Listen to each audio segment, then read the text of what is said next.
With transcendental functions come parametric equations and curves of moving particles. Learn how to differentiate such functions here in differential calculus.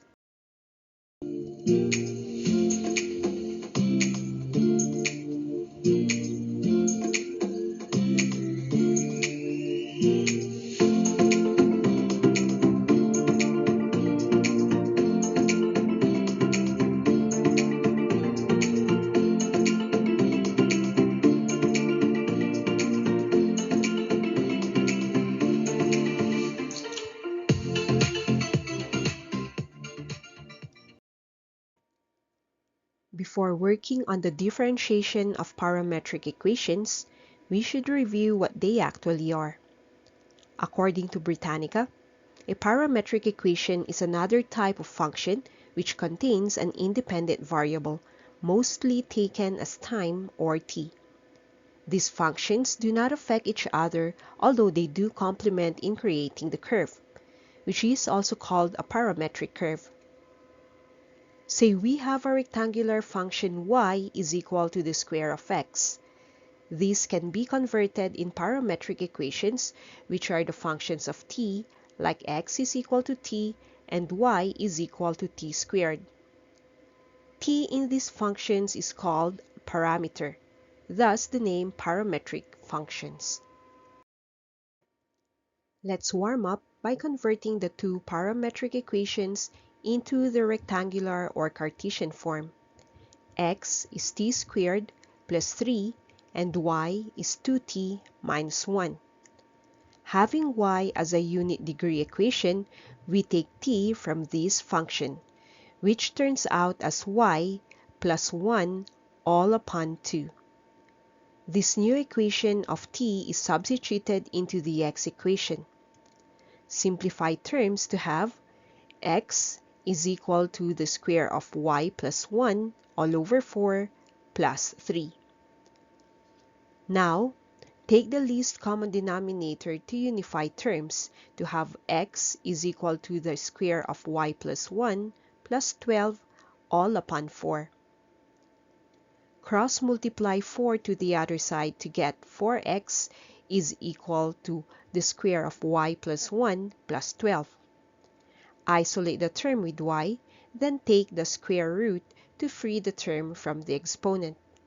Then transpose 1 to the other end to get the Cartesian form as y is equal to the root of 4x minus 12 less 1. Moving on further to taking the derivatives of parametric functions. We follow a certain pattern starting from taking the derivatives of the equations with respect to t. After which, take the ratio of the two derivatives to eliminate dt. The simplified answer is the first derivative. The second derivative follows a similar pattern of differentiating the first derivative with respect to t to have y prime over t, then multiply dt all over dx to eliminate dt again. Take the first example of looking for dy all over dx and the second derivative for the parametric functions x is equal to t cubed plus 2t minus 4 and y is equal to t cubed minus t plus 2. Start with taking dx all over dt, and that is by differentiating all terms. So dx all over dt is the derivative of t cubed, which is 3t squared, plus the derivative of the second term 2t, and that is 2 dt all over dt, minus the derivative of 4, which is a constant, making the derivative 0. dt's are taken as 1, simplifying the derivative of x with respect to t as 3t squared plus 2. We do the same procedure for y, starting with the derivative of each term. So dy all over dt is equated with the derivative of t cubed, which is 3t squared times dt all over dt, minus the derivative of t with dt, making it 1. Then the derivative of 2 is zeroed out. So the derivative of y with respect to t is 3t squared minus 1. The first derivative of dy all over dx can be taken by dividing dy all over dt by dx all over dt, where dt's are cancelled out, leaving dy all over dx. The numerator has 3t squared minus 1, and the denominator turns out as 3t squared plus 2. With dy all over dx already determined, we take its derivative once more, but with respect to t. So by quotient rule, we take the square of the denominator and then apply low d high minus high d low in the numerator. With the second level differentiation, we can take out the zeros in order for us to get the second derivative of y with respect to dt dx, which is equal to the quantity of 3t squared plus 2 multiplied by 3 times 2t times dt all over dt, minus the quantity of 3t squared minus 1 with the quantity of 3 times 2t with dt all over dt. Then everything will be divided by the square of 3t squared plus 2. And also to simplify each term, where the second derivative of the equation becomes the ratio of the first term with 3t squared plus 2 times 6t minus the quantity of 3t squared minus 1 times 6t, with the square of the quantity 3t squared plus 2. Factoring out 6t, we shorten the equation into 6t times the quantity of 3t squared plus 2 minus the group of 3t squared minus 1. And everything is over the square of 3t squared plus 2. From the last step, we just take off the parentheses and distribute the minus sign, then cancel out 3t squared with its negative, giving the second derivative of y with respect to dt and dx to be 18t all over the square of the quantity of 3t squared plus 2. The next step is to multiply dt all over dx into the equation, because by doing so, we take out dt from the function and leave dy squared all over dx squared. Dx all over dt was already solved earlier as 3t squared plus 2, and its reciprocal gives dt all over dx. So multiply the two terms to get the second derivative of y with respect to x as 18t all over the cube of the quantity 3t squared plus 2.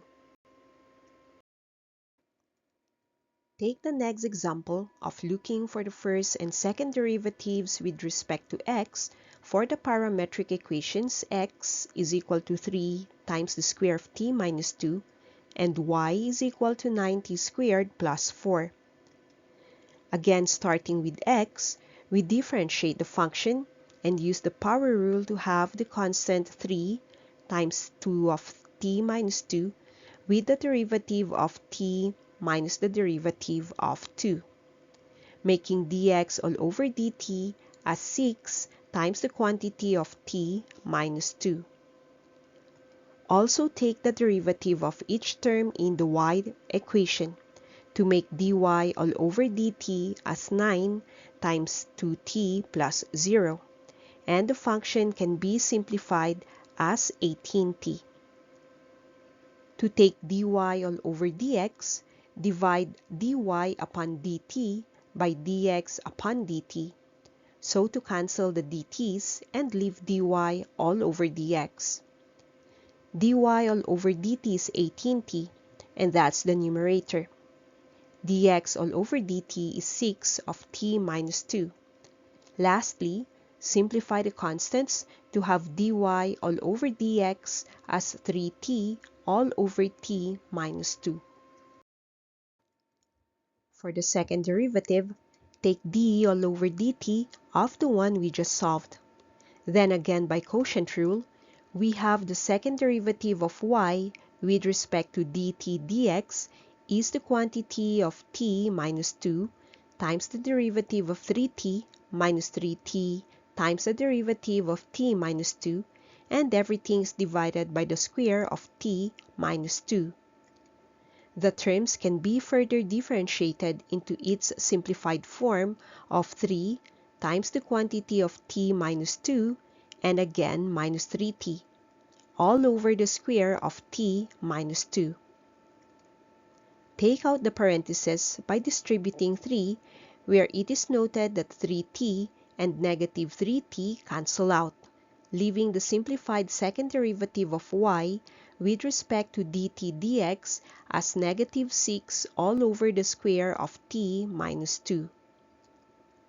At this point, take out dt by multiplying dt all over dx to the equation, where dx all over dt is computed earlier, and take the reciprocal to be multiplied into the other function.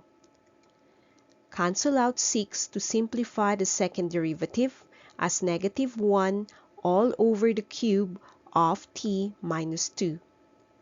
This can also be written as negative of the quantity t minus 2 raised to negative 3.